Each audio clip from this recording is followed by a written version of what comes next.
My name is Jeff Hilton, and I want to share with you a little bit about my experiences over the last year with my dad. About 11 months ago, my dad was diagnosed with brain cancer. It was a glioblastoma, and it was he was given 10 or 11 months to live at that time. We had brain surgery to take out the tumor. It grew back. We had brain surgery to take it out again. It grew back again. And we did all that we could to chemo, radiation, getting the best doctors, getting the best advice that we could. And but it was quite a shock to the family and to my immediate family in particular.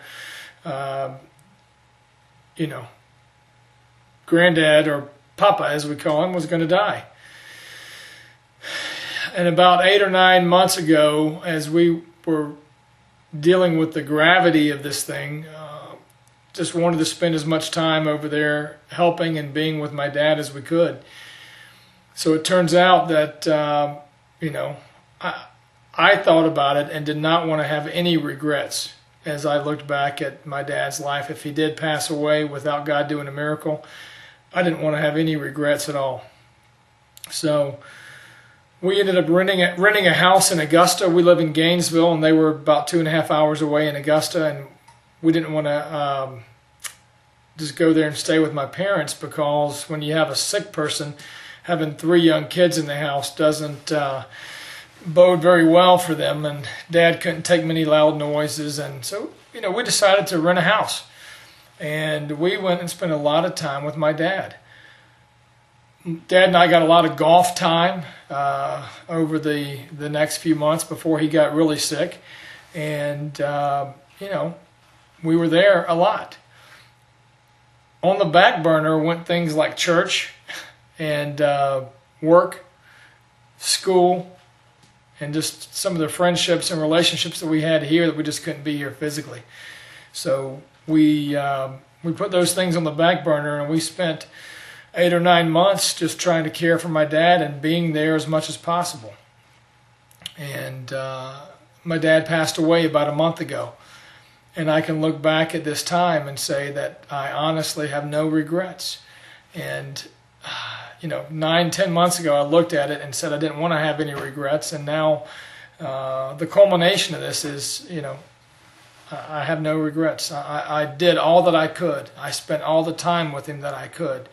I was able to sit on his bed and read him scripture in his last days. In the times when he was able to, we'd go play golf, and I would be his caddy and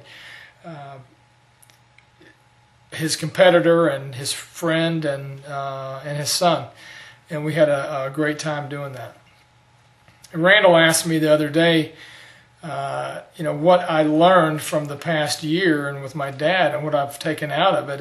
And my comment to him was no regrets. And really what I'm trying to do now is with my kids, sometimes when I'm putting them to bed or spending time with them, I'll sneak off and get on the computer or the internet and just, I'm not 100% there. And I'm trying to live my life with my wife and my kids in the same way as I did with my dad, and that's with no regrets. I don't want to look back at the end of my life or when the kids go off to college and realize that I didn't spend every spare moment with them that I could have. So, and not only the quantity of time, because I think I get that, but quality time as well. And so I'm still learning what that means and trying to understand that and trying to come to terms with what that means. But to me, it's being 100% there, 110% there for the kids, being 110% there for my wife, and living life with no regrets, just like I did with my dad.